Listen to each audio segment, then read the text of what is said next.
When my neighbor Delilah Thornburg destroyed my mailbox for the seventh time in 2 months, I knew it was war. But here's what she didn't know. I was about to build her the mailbox of her nightmares. A.M. I stumbled outside in yesterday's work clothes, the sharp smell of diesel still hanging in the morning air. My handcrafted oak mailbox, my grandfather's design, the one I'd spent 3 weekends perfecting, was gone. All that remained were splinters scattered across the wet asphalt like confetti after a storm. My coffee mug slipped from my hand. Ceramic shattered against the driveway with that teeth-aching crack. Hot coffee burned my ankles, but the real heat was in my chest, because there she was. Delilah. Backing her spotless white SUV out of the driveway, chrome bumper freshly dented, paint scraped. The taste of rage is metallic, bitter, like licking a battery. That's when I realized she wasn't just clumsy. She wanted to play demolition derby with my property.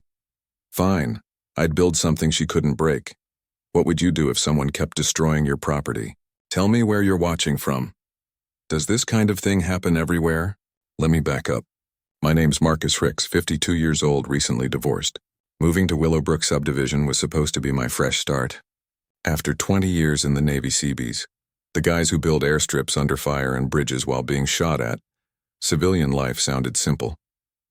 Retirement meant swapping my hard hat for a tool belt, doing handyman jobs around town, and maybe, finally, finding peace. The house was perfect. A modest ranch on Maple Street with solid bones and a yard that caught the morning sun. The kind of place where you could tinker in the garage on weekends and wave to neighbors who waved back. At least that's what the real estate agent promised.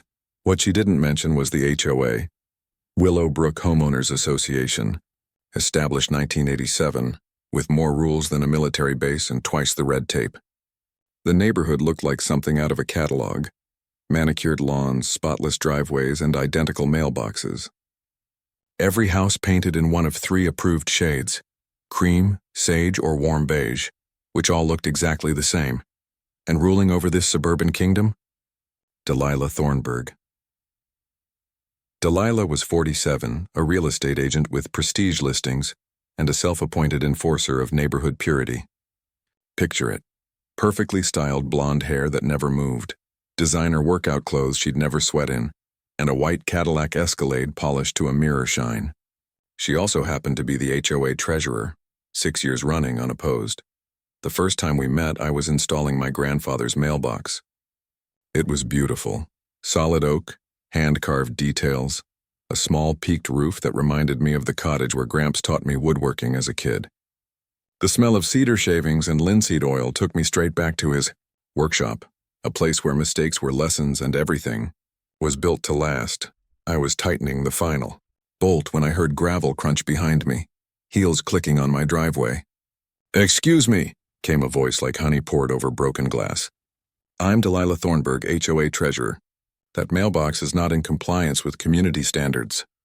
I straightened, wiping sawdust off my hands. "Ma'am, I read the HOA bylaws twice. This meets every spec: height, setback, materials." Her smile could have frozen July. "Perhaps you misunderstood the aesthetic guidelines. We maintain certain standards here. Property values, you understand?" The way she said standards made it clear she wasn't talking about mailboxes. I pulled out my phone and showed her the screenshots I'd saved. Section 4.3, natural wood construction permitted, maximum height 36 inches, earth tone staining acceptable. It checked every box. That's when her mask slipped just a little. "Mr. Hendress," she said slowly, pausing on my name like she'd rehearsed it. "The written rules are one thing. Community harmony is another. I'm sure a man of your background understands the importance of fitting in." The way she said background, like she'd already dug through my Navy records, told me everything. Maybe she didn't like a blue-collar man in her white-collar neighborhood. "The mailbox stays," I said quietly. Her lips tightened. "We'll see about that. Good day, Mr. Hendress." She strutted back to her Escalade, heels clicking like gunfire, snapped 3 photos of my mailbox, then drove off. That was Tuesday. By Friday morning, my mailbox looked like it had been hit by a freight train. The post snapped in half, wood splintered across 2 lawns, my flower bed shredded with deep tire tracks cutting through the mulch. I called the police. Officer Jim Martinez showed up an hour later. Decent guy, actually cared. But when I mentioned the HOA connection, his face changed. "Look, Mr. Hicks," he said, closing his notebook softly. "These neighborhood disputes get messy. Unless you've got video or witnesses, it's just your word against hers." Monday, a cease and desist letter arrived. Thick cream paper, expensive letterhead, the kind that smells like old money and new threats. Thornburg and Associates Legal Consulting, embossed in gold across the top like a crown. I poured myself black coffee, Navy style, and read it twice. According to Delilah, my mailbox violated community harmony standards and caused willful disruption of neighborhood aesthetic values. I had 72 hours to comply, or face a $500 daily fine. The paper felt heavy between my fingers, the kind of weight that said, "We have lawyers, and you don't." But 20 years in the Navy teaches you something. When someone tries to scare you with paperwork, it usually means they're bluffing. Time for some recon. The county courthouse smelled like old paper and broken promises, marble floors, flickering lights that made everyone look half alive. Janet, the records clerk, helped me pull the original HOA incorporation papers from 1987. Public info, perfectly legal. Turns out, the original bylaws were reasonable. Keep your lawn trimmed, park in your garage, no purple houses. But buried in Section 12 was gold. Any rule changes required a homeowner vote, 60% approval, and 30 days written notice. I cross-checked those rules with Delilah's current standards. 90% of them had never been officially adopted. She'd been running a personal dictatorship wrapped in expensive stationery. Back in the Navy, we used to say, "Know your enemy's supply lines." So next, I requested HOA financial records. Janet raised an eyebrow but stamped the form. "Most folks never follow the money," she said. "You'd be surprised how much cash flows through these little neighborhood governments." While I waited, I launched my own operation. Photos of every interaction, recordings of every conversation, neatly logged in a green military notebook, just like our daily reports overseas. Then on Tuesday, backup arrived. Ruth Kowalski knocked on my door, carrying oatmeal cookies and a folder thick as a phone book. Ruth was 78, a retired paralegal, sharp as surgical steel and apparently Willowbrook's secret spy. "Thought you might need backup," she said, sitting down like a general about to brief command. The cookies were warm. The folder was hotter. Ruth had been documenting HOA corruption for years. Photos, recordings, financial inconsistencies, a one-woman surveillance team worthy of the CIA. "Delilah's got a system," Ruth explained, spreading photos across my table like evidence in a crime lab. 3 families in 5 years got the same treatment, harassed until they sold cheap and moved out. She showed me the pattern. The Watanabe family was driven out over so-called inappropriate garden choices until they finally fled to Phoenix. The Hendersons were cited for noise violations because their teenage son played guitar. Both families ended up selling their homes to Delilah's real estate contacts at below-market prices. "She controls the listings," Ruth explained. "She manipulates the sale prices, churns the inventory. Houses sell low, drag down neighborhood comps, and make it easier for her preferred buyers to get in cheap. 6 months later, she flips them for huge profits. That bitter, metallic taste returned. The familiar flavor of corruption mixed with rage.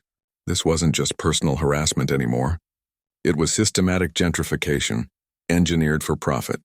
That evening, while digging through state HOA regulations, something from my Navy legal training came back to me. Due process isn't just for criminal courts. HOAs are legally required to hold formal hearings, issue written notices, and allow appeals before enforcing penalties. The intimidation only works because most homeowners don't realize they have stronger rights than their mortgage agreements. By Wednesday morning, I was building mailbox number 2, the same design my grandfather taught me, clean joinery, wood grain polished until it almost sang. But this time, I added something new. A hidden security camera inside the decorative peak. Motion activated, infrared, broadcasting live to cloud storage.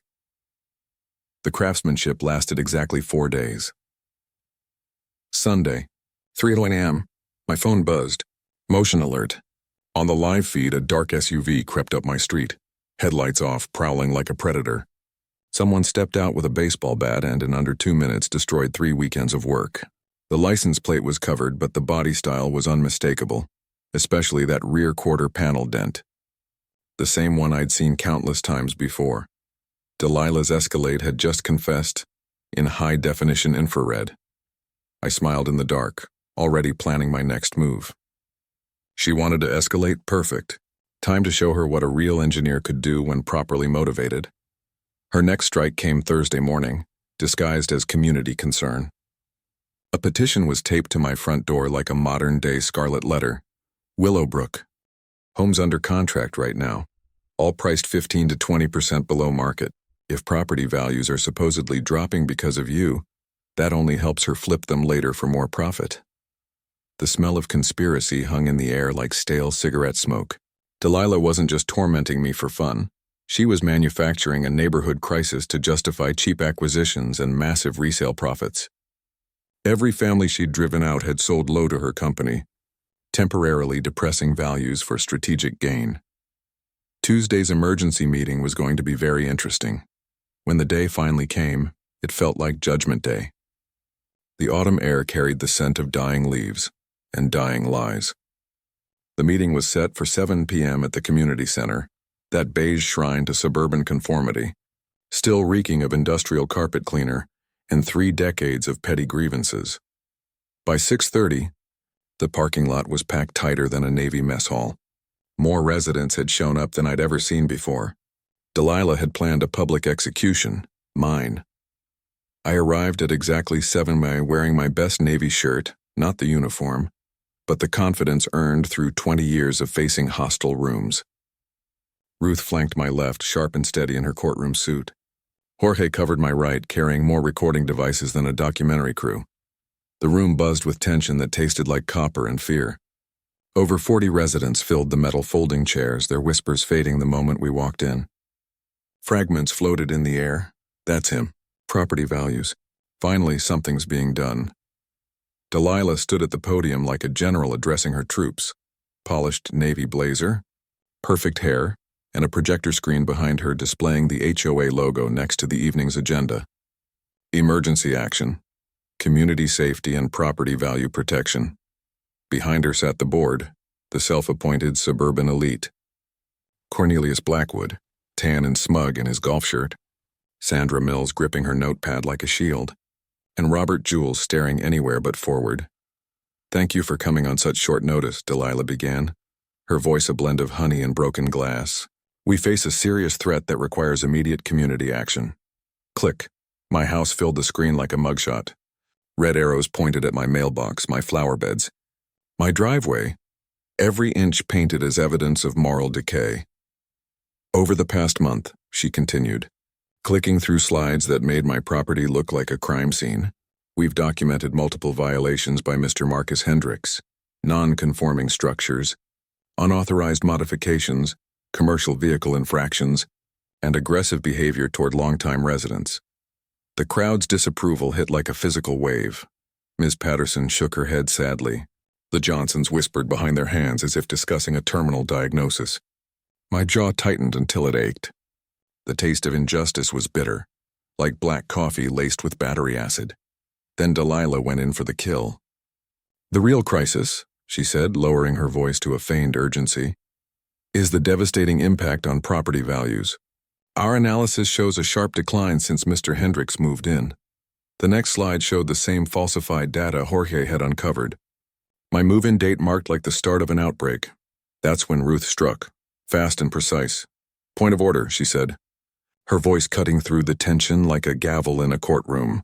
"As a property owner and former paralegal, I demand to review the methodology behind that so-called analysis."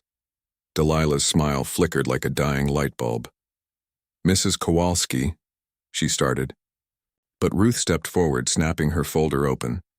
"According to verified MLS records, Willowbrook property values have increased 12% over the past 3 years, making this one of the county's most stable neighborhoods." She marched to the board table and slammed down a stack of printouts. The crack of paper echoed through the stunned silence. "These are official records," Ruth said firmly, "not the manipulated propaganda you're using to scare homeowners." The room shifted. whispers turning skeptical, eyes darting between Ruth and Delilah. The scent of doubt replaced the stench of fear. Delilah tried to recover. While we appreciate Mrs. Kowalski's amateur research, the board relies on professional analysis that considers more complex factors, like the fact that Prestige Properties just bought 3 homes here below market value.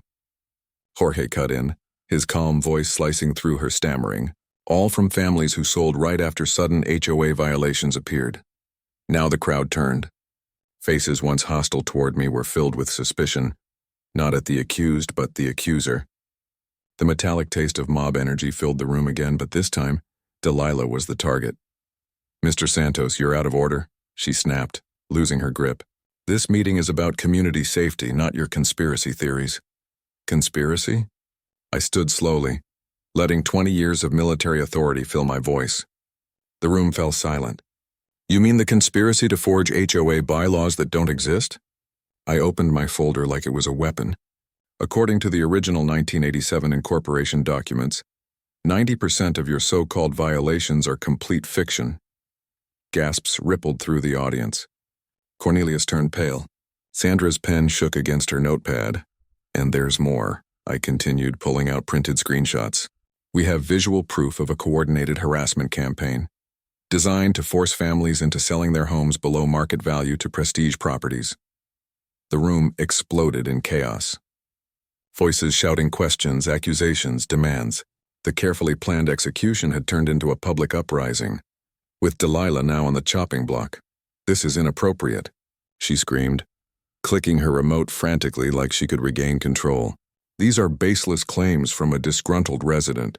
"The only thing baseless," Ruth shouted back, "is every lie you've told while stealing from your neighbors and manipulating their property values." Delilah's face drained of color. Sweat beaded across her forehead. The room could smell blood in the water, and the crowd began circling like sharks. But I wasn't finished. I raised my phone and pressed play. Jorge had helped me extract the file earlier that day. Delilah's voice filled the speakers. Cold, calculating, undeniable. "The Hendricks situation needs to be resolved quickly. We have 3 closings scheduled next month, and buyers are getting nervous about neighborhood stability. If we can't move this property within 60 days, we'll need to consider more direct action." Silence fell so deep you could hear the hum of the fluorescent lights. "That was recorded last Tuesday," I said, between Delilah Thornburg and an unknown associate, discussing how to remove me before her next round of sales. Ruth didn't miss a beat. She stepped forward for the final blow. "What Marcus doesn't know," she said, pulling out a thick folder that landed on the table with a heavy thud, "is that I've been conducting my own investigation into HOA finances." The room leaned in. "As a property owner, I have the legal right to review HOA financial records. What I found was enlightening." She opened the folder, revealing copies of bank statements, checks, and invoices. "Over the past 3 years," Ruth announced, "the HOA has paid $47,000 to Thornburg Consulting Services for landscaping and maintenance work that was never performed." She held up monthly neighborhood photos. No new landscaping. No maintenance, no crews, no rentals. Just money flowing directly into Delilah's private account. The crowd erupted again. But now their fury was united. Neighbors who had once believed in Delilah's authority now realized they'd been paying inflated fees to fund her theft. "And there's more," Ruth continued, voice steady as a prosecutor delivering her closing argument. "Every single payment was signed off by Cornelius Blackwood, without board approval, violating both HOA bylaws and state fiduciary laws." Cornelius stood, his country club composure finally cracking. "Now hold on, Ruth," I said. "Those payments were for consulting services." "Consulting on what?" Jorge cut in, flipping open his laptop. "Because I just pulled the incorporation records for Thornburg Consulting Services. It was formed 6 months after Delilah became HOA treasurer, and it only lists one type of business activity: real estate market analysis." The realization hit the room like a shockwave. You could see it on every face, the dawning truth that we'd all been systematically robbed. "So let me get this straight," shouted Mr. Peterson from the back, his voice trembling with anger. "Delilah's been using our HOA dues to pay her fake company for fake consulting work, all while manipulating property values through her real estate business to force people into selling cheap?" That's exactly right, I answered, my voice cutting through the noise. Every family pressured into selling over the past 3 years wasn't facing HOA enforcement. They were victims of organized fraud. The metallic taste of fear in my mouth faded, replaced by something sharper, the taste of justice. Delilah stood frozen at the podium, her mask finally cracking as her carefully built empire collapsed in front of her neighbors. This wasn't about a mailbox anymore. This wasn't even about petty harassment. This was about a criminal enterprise that had stolen from an entire community and profited from its pain. And in that moment, I realized something. I wasn't just defending my property anymore. I was leading a neighborhood uprising against corruption. The real fight was only beginning. When the meeting ended, most people scattered, shaken and angry, but 15 of us stayed behind, the ones who understood what we'd just uncovered. Under the humming fluorescent lights, we pulled chairs into a circle. Ruth, the retired paralegal, took command. First things first, she said firmly. We need to know exactly what we're dealing with. This isn't civil fraud anymore, it's criminal conspiracy, embezzlement, and possibly federal mail fraud. Jorge's fingers flew across his keyboard. I'll handle digital evidence. Every photo, video, and document needs to be backed up in multiple secure locations before they realize how much we know. Mrs. Patterson, who'd seemed like one of Delilah's allies earlier that night, leaned forward, her voice steady and cold. That woman drove 3 of my closest friends out of this neighborhood. I'm done being quiet. Tell me how I can help. Over the next 2 weeks, my garage turned into our operations center. The air smelled like coffee, determination, and WD-40 from my workbench, now buried under stacks of legal documents. Ruth became our legal strategist. Jorge managed technical surveillance. I coordinated with law enforcement and media contacts. Our first real breakthrough came when Ruth found that the state attorney general's office had a dedicated HOA fraud task force. Turns out, we weren't the first neighborhood targeted by corrupt board members. Detective Sarah Morrison specializes in these cases, Ruth said one evening. She told me they've been tracking a pattern of HOA financial crimes across 3 counties, but they need solid evidence from affected communities. Jorge's technical expertise became crucial. With homeowner permission, he installed discreet, fully legal cameras on private properties, creating a surveillance network that tracked every suspicious movement. Take a look at this, Jorge said one night, pulling up footage. Delilah's made 17 unscheduled visits to properties that later got violation notices. She's scouting for reasons to find people. But the turning point came from my own project, the steel mailbox. 20 years in Navy engineering had taught me one thing. The best defense is a trap your opponent can't resist. If Delilah wanted to keep destroying mailboxes, I'd give her one she couldn't break. I designed it like we used to build in the Seabees, structures that could survive hurricanes or hostile fire. Marine-grade steel formed the core, welded at joints stronger than a ship's hull. A decorative oak shell concealed the metal skeleton, matching my grandfather's original design perfectly. Jorge helped with the tech package. We're basically building the world's smartest mailbox, he joked as we worked late. The smell of cutting oil and solder thick in the air. Inside, we packed motion sensors, high-definition night vision cameras, impact detectors that would instantly alert the police, and hidden GPS trackers. Every component was hardened. Pressure sensors for sledgehammer strikes, 4K cameras with infrared, cellular backup that bypassed local networks, and an independent power system that could run for weeks. And most importantly, it was fully compliant with HOA regulations. Same size, same oak finish, same setback. Delilah would have no reason to object, but every reason to take the bait. It's a trap, Ruth said, watching me weld the final seam, sparks lighting up the garage walls. You're giving her exactly what she wants, a target she can't win against. Meanwhile, Mrs. Patterson began quietly organizing residents who'd suffered under Delilah's reign. Story after story poured in.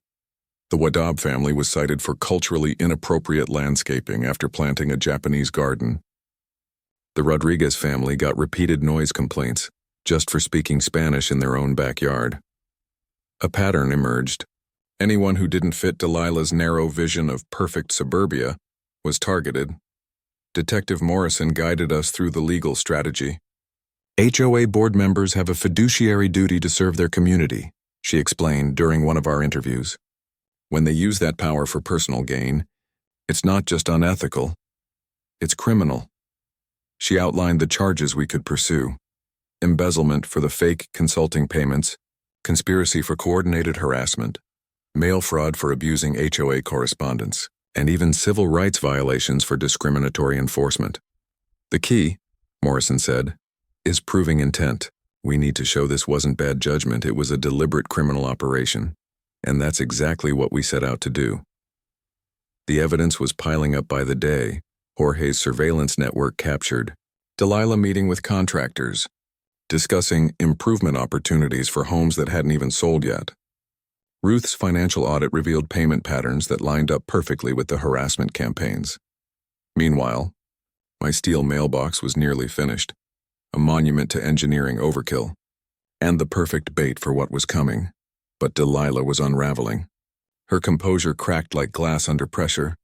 The morning after our community meeting, I walked outside to find all 4 tires on my truck slashed, flat and hissing against the driveway like wounded animals. The cuts were clean, professional, made with something sharper than a kitchen blade.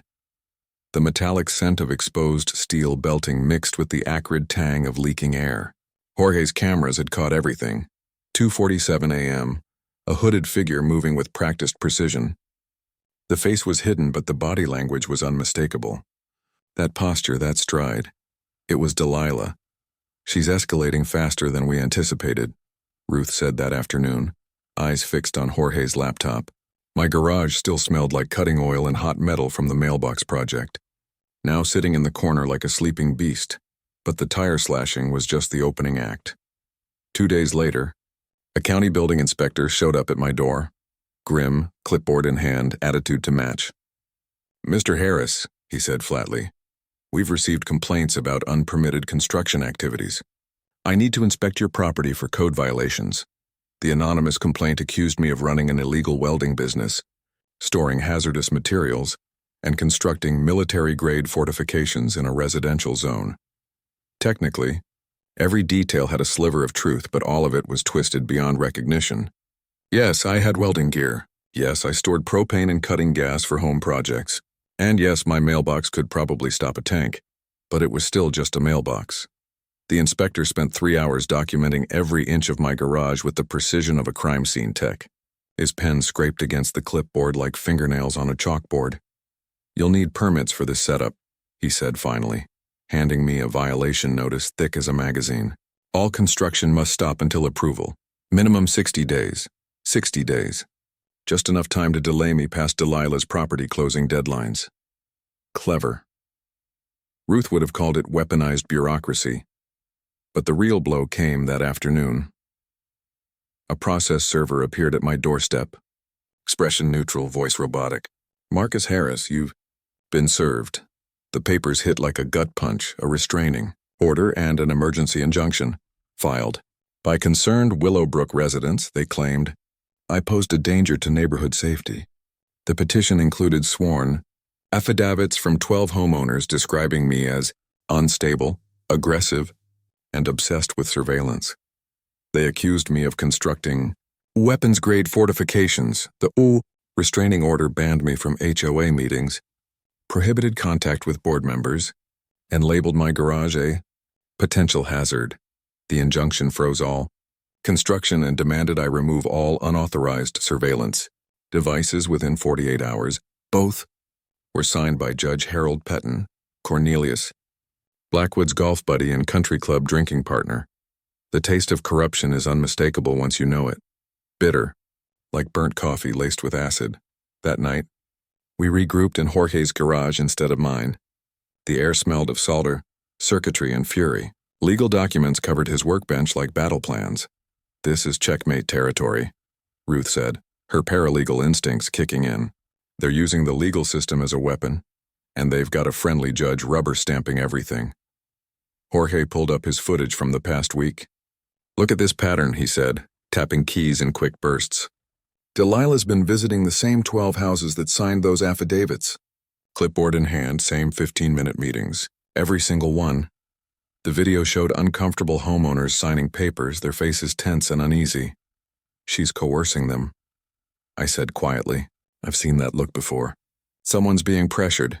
Ruth rifled through her notes, eyes widening. Property tax assessments, she said. 3 of those homes had their property values hiked in the last 6 months. 2 more were hit with landscaping violations. She's threatening them financially, Jorge muttered. Then his laptop pinged. A new message from Detective Morrison. We all froze. Whatever came next would decide whether this fight ended in justice or ruin. The message came late in the afternoon. Emergency meeting requested. New developments in your case. Can you come in tonight? The drive to the sheriff's office felt like chasing a thunderstorm. That same electric tension crackled in the air, adrenaline mixed with fear and a strange sense of finality. Inside, the fluorescent lights buzzed overhead like angry insects as Detective Morrison spread new evidence across her desk. We've been running parallel investigations based on your information, she said, her voice heavy with experience. What we found changes everything. She laid out bank records, phone logs, and real estate documents that made our neighborhood sleuthing look like child's play. Delilah Thornburg isn't just stealing from your HOA, Morrison continued. She's been running the same scam across 7 communities over the last 5 years. We're now in organized crime territory, RICO-level charges. In that moment, the steel mailbox waiting in my garage no longer felt like a trap. It felt like the key to taking down an entire criminal operation. Morrison's revelation shifted the battlefield. But Delilah didn't know the federal net was already closing in, which made her next move both predictable and catastrophically stupid. Thursday morning started with the low growl of heavy machinery. Through my window, I watched a convoy roll down Maple Street. Delilah's white Escalade leading 2 commercial trucks, a tree service vehicle, and what looked suspiciously like a demolition crew. That metallic taste of adrenaline returned as I grabbed my phone and hit record. Jorge's surveillance system had already gone live, uploading everything to the cloud. The tree service truck bore a Greenwood Professional Services logo, but the other equipment looked military-grade, the kind of tools used to clear minefields, not prune branches. Delilah stepped out of her Escalade in spotless designer workwear, clipboard in hand, pretending to inspect the property. Behind her came 3 men who moved with the confidence of people who broke things for a living. "Morning, Marcus," she called out, her voice dripping with false cheer. "Emergency HOA maintenance. We're removing a hazardous tree threatening power lines and addressing unauthorized structures." There was no hazardous tree. The power lines were 50 feet away, and the only unauthorized structure was my steel mailbox, still sitting in the garage like a sleeping giant. But this time, Delilah came prepared. She waved a document. "Emergency Work Order 2024-118, she announced. "Approved by the county. Immediate safety concern." From a distance, I could see the official county seal. Somehow she'd convinced someone downtown that my property was a danger. Jorge was already on his porch recording, while Ruth appeared 2 houses down, walking with the posture of a woman ready for legal war. Delilah smirked. "Owen Marcus, Judge Peaton signed an expanded restraining order this morning. Any interference with emergency operations will count as criminal contempt." She handed me papers that were still warm from the printer. The new order banned me from interfering and or even documenting any HOA-authorized work. Taking photos or videos could get me arrested on the spot. The crew began unloading their tools, sledgehammers, drills, cutting torches hissing with compressed gas. Diesel fumes mixed with acetylene stinging my eyes. "This is insane," Jorge shouted. "You can't just demolish someone's property on fake permits." Delilah's voice cut through the air. "Mr. Santos, you're welcome to file a complaint through proper channels. This work order takes priority." The demolition crew advanced toward my garage where my steel mailbox waited. Their foreman, a thick-necked man with scarred hands, studied it like an engineer admiring a fortress. "This'll take serious gear," he told Delilah. "Marine-grade steel, military spec, hours of work." "Then start," she snapped, cracks forming in her perfect composure. "We're on a deadline." That's when I saw her mistake. The restraining order silenced me, but not my invited guests. Detective Morrison had given me specific instructions for this exact situation. I pulled out my phone and made the call. "Morrison, this is Marcus. The package is being delivered as scheduled." Within 30 seconds, unmarked vehicles appeared at both ends of Maple Street. Not police cruisers, but the kind of sedans that radiate quiet federal authority. The demolition crew hesitated. Their confidence faded as they realized who was watching. "Ma'am," the foreman said carefully, "we might have a situation here. Looks like complications." Delilah, blind to the danger, barked, "We have authority and permits. Keep working." The first swing of the sledgehammer echoed like a church bell announcing Judgment Day. The mailbox didn't budge. The second hit sent sparks flying. The third cracked the hammer handle clean in half. That's when Detective Morrison stepped from her car, badge in hand, agents fanning out in perfect formation. "Delilah Thornburg," she called, voice sharp as steel. "You're under arrest for conspiracy, fraud, and violation of civil rights under color of law." The scene unfolded in slow motion. Not destruction, but justice being rebuilt piece by piece. The taste of victory was sharper than revenge. It was freedom, earned the hard way. 30 years of suburban tyranny were about to end, in handcuffs. Detective Morrison's badge caught the morning sunlight as she approached Delilah, who stood frozen beside my indestructible mailbox like a deer caught in legal headlights. The demolition crew had already backed away, hands raised, recognizing federal authority when they saw it. "Delilah Thornburg," Morrison said, voice steady and sharp, "you have the right to remain silent. Anything you say can and will be used against you in a court of law." But Delilah wasn't going quietly. "This is harassment," she shouted, her perfectly styled hair unraveling along with her composure. "I'm conducting legitimate HOA business under emergency permits." Morrison lifted another set of documents, federal warrants that made county permits look like grocery lists. "These emergency permits were obtained through fraud," she said calmly. "That's a felony." By then, the entire neighborhood had come outside. More than 40 residents lined the street like spectators at the most satisfying event they'd ever seen. Mrs. Patterson stood on her porch, arms crossed, no longer the timid victim of Delilah's intimidation. Jorge recorded from his driveway, his cameras capturing justice from every angle. Ruth approached with her evidence folder, now thick enough to stop a bullet. "Detective Morrison," Ruth said firmly, "we've gathered additional proof of the financial crimes."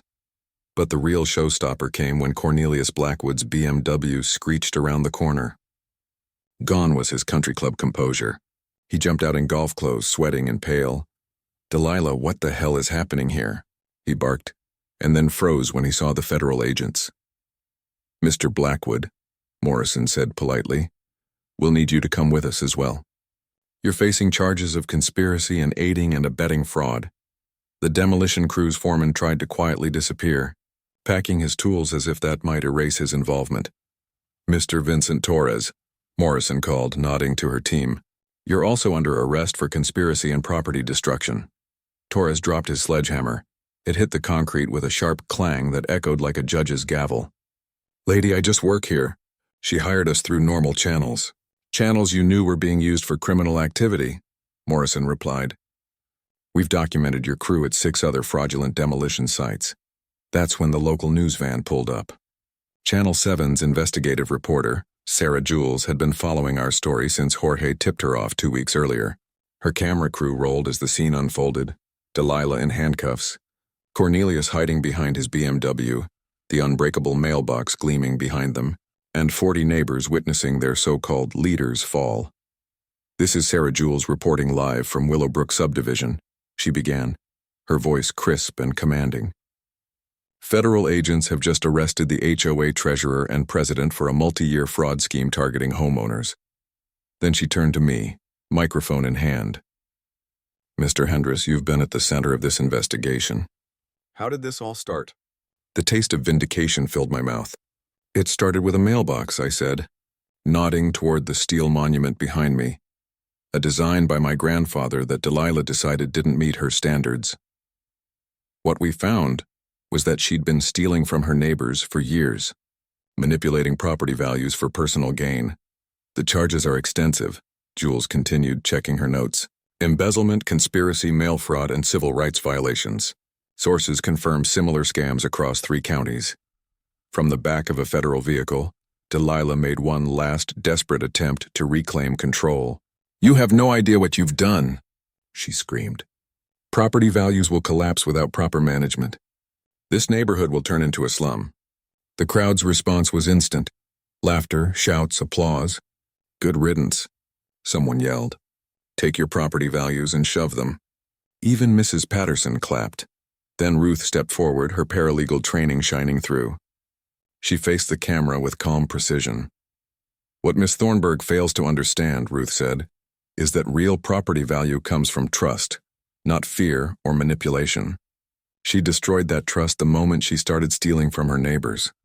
As the federal vehicles pulled away, taking Delilah and Cornelius toward their first court hearings, something changed. The air felt lighter. The street, once ruled by intimidation, finally felt like a neighborhood again. Jorge clapped me on the shoulder, grinning ear to ear. So, he asked, what are you going to do with that indestructible mailbox now? I looked at it, scarred, unyielding, standing tall like a monument to everything we'd endured. I think it's going to stay right there, I said.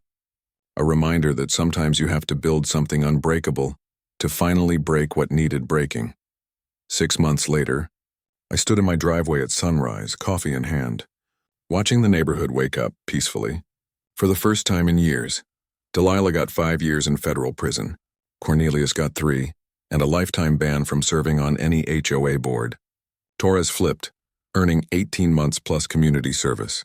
Judge Peaton's career ended faster than his golf swing improved, but the real victory wasn't the sentencing. It was what came after. Mrs. Patterson planted roses without fear. The Rodriguez kids laughed freely in Spanish, no longer whispering. Jorge's son practiced guitar on the porch while our first recipient was Maria Santos, Jorge's daughter. Watching her accept that scholarship made my chest swell with pride. Not just for her, but for the community we'd rebuilt together. My steel mailbox, once a symbol of defiance, became our unofficial monument. Neighbors call it Fort Knox now. They use it for directions, bring visiting relatives to take photos, and joke that it's the safest structure in town. The city tourism board even listed it as a local point of interest, which still makes me laugh every time I grab the mail. But the real victory wasn't the headlines or the money, it was the healing. Mrs. Patterson hosts weekly coffee mornings where neighbors actually talk about issues instead of whispering about them. The Henderson's son plays guitar on weekends, taking song requests from the same neighbors who once filed noise complaints. And 3 families who were ready to move away decided to stay and fight for their homes instead of fleeing. By May, we held our first Willowbrook Unity Day, centered around that indestructible mailbox. We had food trucks, live music, and a smash-your-own mailbox booth where people could destroy cardboard replicas with foam hammers. Kids lined up down the block. Adults laughed until they cried. By the end of the day, we'd raised $12,000 for the scholarship fund